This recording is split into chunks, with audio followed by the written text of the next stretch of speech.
हाय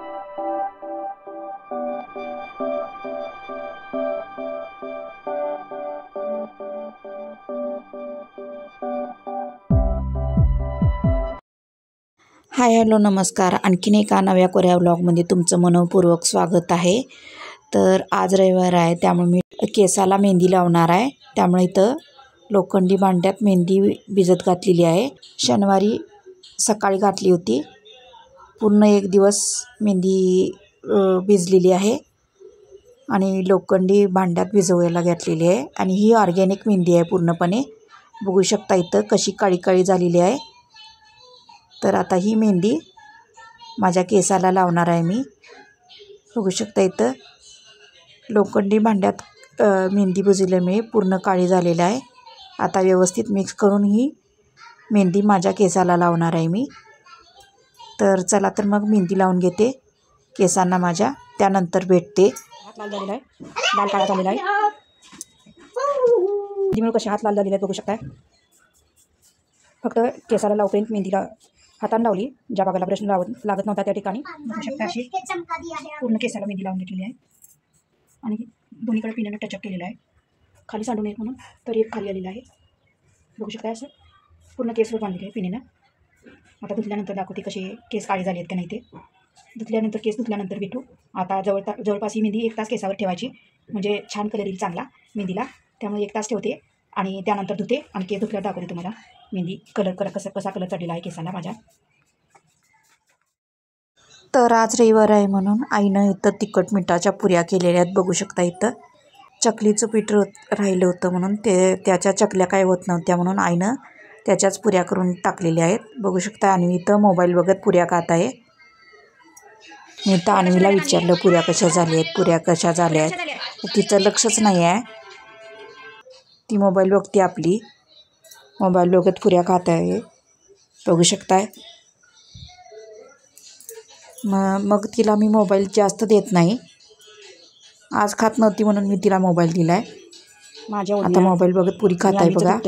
bedsheet, पिलो cover, अन्वीचे dress, माझा एक dress, परकर, आईची साडी, हे सगळं वॉशिंग मशीनला लावली होतं. माझा ड्रेस तेवढा आईनं हाताने धुतलेला होता, नवीन ड्रेस आहे खराब होते म्हणून. ते आता सगळं घड्या काढून ठेवल्या त्याच्या व्यवस्थित. आता ते व्यवस्थित कपाटात लावून ठेवते सगळं. त्यानंतर भेटू परत. बघू शकता मी केस धुतलेले आहेत आणि थोडेसे वाढलेले आहेत माझे केस, म्हणजे बऱ्यापैकी वाढले आहे. आणि एक सुद्धा पांढरा केस नाही बघू शकता. इथं काही पांढरे केस होते ते पूर्णपणे सोनेरी झालेले आहेत मेहंदी लावल्यामुळं, म्हणजे लाल झालेले आहेत बघू शकता. इथं जवळून दाखवते तुम्हाला, दिसणार नाहीत म्हणून. एकदम लाल झाले आहेत केस माझे, शायनी आणि सिल्की पण झालेले आहेत. एकदम लाल झालेले आहेत माझे केस, कारण मी नॅचरल मेहंदी वापरलेली आहे त्यामुळं. आणि या केस धुवायसाठी मी शॅम्पू वापरलेला नाही, ते फक्त तयार केलेलं हेअर टॉनिक वापरलेलं आहे. त्या टॉनिकनंच केस धुतलेले आहेत. पूर्ण मेहंदी जोपर्यंत केस धुतलेले आहेत, त्यामुळे माझे केस काळे छान झालेले आहेत असं मला तरी वाटतं. बघू शकता. आता तर आपण आज खिचडी भात करणार आहोत. त्यासाठी लागणारं साहित्य सांगते तुम्हाला. बारीक चिरलेली कोथिंबीर, बारीक चिरलेल्या हिरव्या मिरच्या आणि लांबट चिरलेला टोमॅटो आणि लांबट चिरलेली 1 ढबू मिरची आणि 2-4 हिरव्या मिरच्या, असं साहित्य आहे. तुम्ही तुमच्या आवडीप्रमाणे भाज्या इथं घालू शकता खिचडी भाताला. आमच्याकडे सध्या एवढ्याच भाज्या आहेत माझ्याकडं म्हणून मी एवढ्या भाज्या घालते.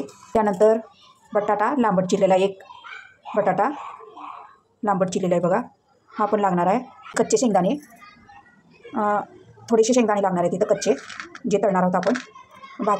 कच्चे शेंगदाणे भातात घातल्यामुळे भाताला खूप छान चव येते, त्यामुळे कच्चे शेंगदाणे एवढे लागणार नाही, थोडेच लागणार आहेत. त्यामुळे इथं कच्चे शेंगदाणे. वाटी नीट केळून भिजवलेला तांदूळ आहे. तर 1 वाटी निवडून तांदूळ भिजवलेला आहे. 10 मिनटं झाली असतील. 2 पाण्यानं स्वच्छ धुवून घेतला तांदूळ. त्यानंतर असा भिजवायचा आहे तांदूळ. बघू शकता तुम्ही, हा इंद्रायणी तांदूळ आहे, त्याचा भात करणार आहे मी आता. तर आता त्याची पुढची प्रोसेस सांगते तुम्हाला काय करायची आहे. गॅसवर कढई ठेवलेली आहे गरम करायला.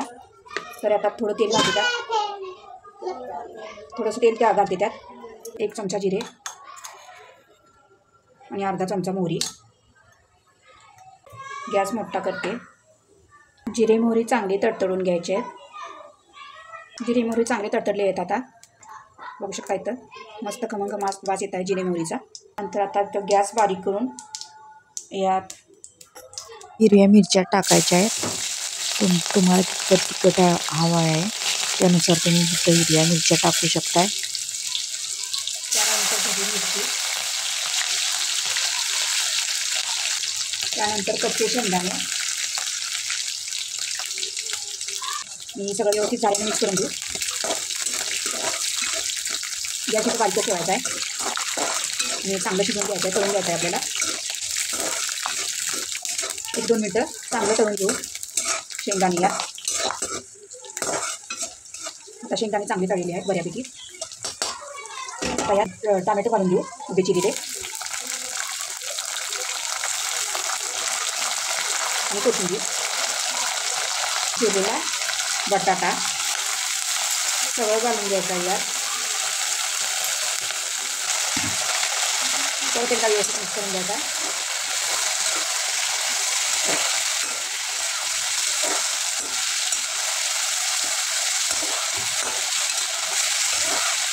बटाटा आणि टोमॅटो थोडेसे शिजायला पाहिजेत, मऊ व्हायला पाहिजे चांगले. त्यामुळे सरळ असं चांगलं 1-2-3 मिनटं परतून घ्यायचं आहे असं तेलावर. या बघू शकता तुम्ही इथं व्यवस्थित मिक्स करायचं आहे थोड्या वेळानं.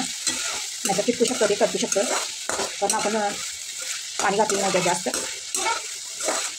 आता थोड्या वेळ चांगले शिजू देत. आता बऱ्यापैकी भाज्या परतलेल्या आहेत सगळ्या, पण बारीक झालेल्या आहे. आता यात भिजवलेला तांदूळ घालून घेऊ 1 वाटी. पुन्हा एकदा व्यवस्थित मिक्स करून घेऊ. 1 मिनिटभर परतून घेऊ. आता चांगले परतून घ्यायचे आहेत तांदूळ आपल्याला. हे इंद्रायणी तांदूळ आहेत, आम्ही इंद्रायणीचाच भात करतो. याचा पण खिचडी भात चांगला होतो. तुम्ही एकदा ट्राय करून बघा, म्हणजे तुम्हाला कळेल. 1 मिनिटभर परतून झालेला आहे आता छान मस्तपैकी. गॅस बारीकच आहे. तर आता 1 वाटी पाणी घालून घेऊयात पातेल्यात. ज्या वाटीने तांदूळ मोजलेला आहे त्या वाटीनंच 1 वाटी तांदूळ पाणी घालून घ्यायचं आहे. हे पाणी आता यात घालून घेऊ आणि व्यवस्थित मिक्स करून घेऊ. मस्तपैकी कलर आलेला आहे बऱ्यापैकी. आता 1 चमचा कांदा लसूण मसाला टाकू. जास्त काय तिखट करायचं नाही आपल्याला. चवीनुसार मीठ टाकू इथं. आता व्यवस्थित मिक्स करून घेऊया. आणखी थोडंसं तूप करूया अंदाज, म्हणजे भात चांगला होतो. आता इथं आता भात तयार झालेला आहे. आता यामध्ये पाणी घालून तो कुकरच्या डब्यात ट्रान्सफर करून घ्यायचा आहे आपल्याला. बारीक गॅसवर कुकर ठेवलेला आहे. 2 शिट्या करून कुकर बंद करायचा आपल्याला. तर आजच्या जेवणात काय आहे बघा, तिखट मिठाच्या पुऱ्या आणि गरमागरम खिचडी भात. तर बघू शकता वाफ यायला लागले आणि यातच तूप घेतलेलं आहे, त्यामुळे वेगळं तूप घ्यायची गरज नाही आहे. तूप घातल्यामुळे भात चांगला होतो, मोकळा होतं आणि शीतं एकमेकाला चिटकत नाहीत. तर असं आहे आजचा जेवण आमचं, खिचडी भात आणि तिखट मिठाच्या पुऱ्या. तर कसा वाटला तुम्हाला हा छोटासा व्हिडिओ? आवडला असेल तर लाईक करा, शेअर करा आणि माझ्या चॅनलला खूप सबस्क्राईब करा. तर धन्यवाद. Thanks for watching. Bye bye.